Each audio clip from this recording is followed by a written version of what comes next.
can't ask people to go for military training in a democracy, says architect of Student Police Cadet program. The idea for the program, which seeks to build a bridge between the police and the larger community through school students, originated under the CPIM rule in Kerala and was later adopted by the union government. New Delhi, Union Home Minister Rajnath Singh launched the Student Police Cadet (SPC) program in Gurugram on Saturday with an aim to inculcate values and ethics in school children. The idea for the program, which seeks to build a bridge between the police and the larger community through school students, originated under the CPIM rule in Kerala and was later adopted by the union government. Among those present at the launch of the scheme was the chief architect of the project, P. Vijayan. A 1999 batch official of the Indian Police Service, Vijayan currently serves as IGP, Kochi Range. The officer spoke to News 18 on the national rollout of his pet project and why it is different from Israel's model of inculcating discipline. QTHESPC program was rolled out in Kerala in 2006 and has survived different political regimes to reach the national level.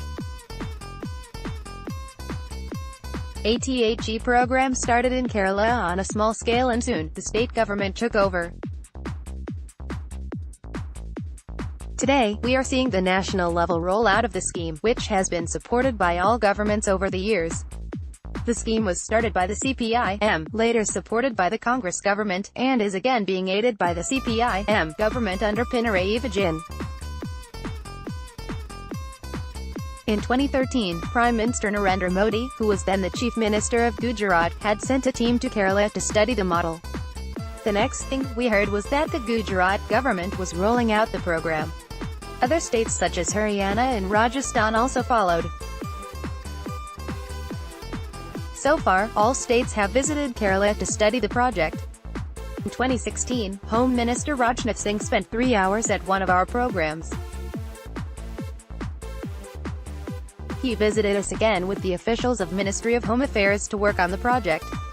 I must say the greater cause has won over politics.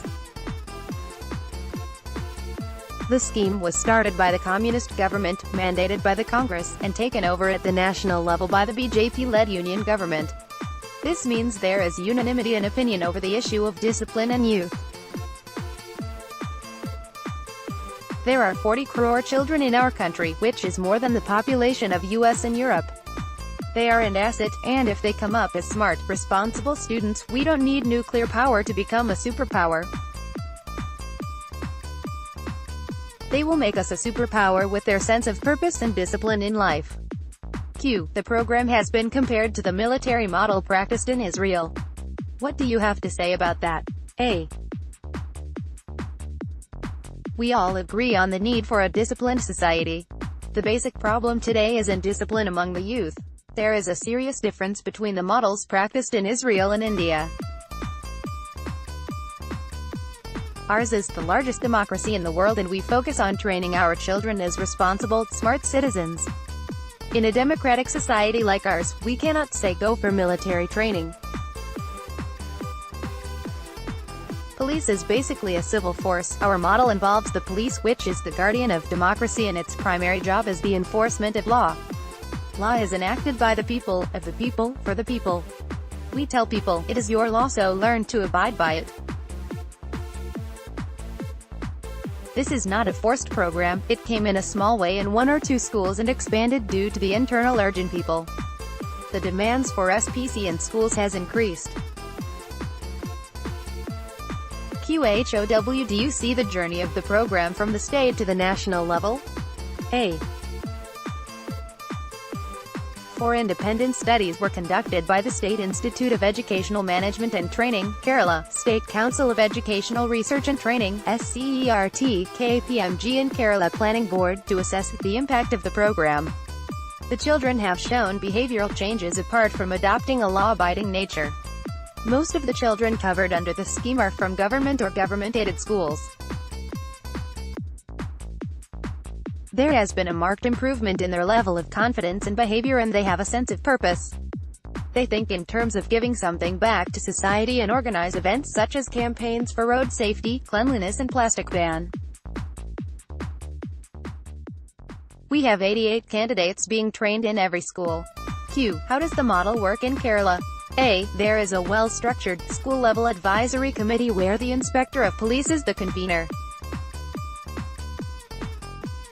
The committee includes 2 functionaries from the school and 2 from the police.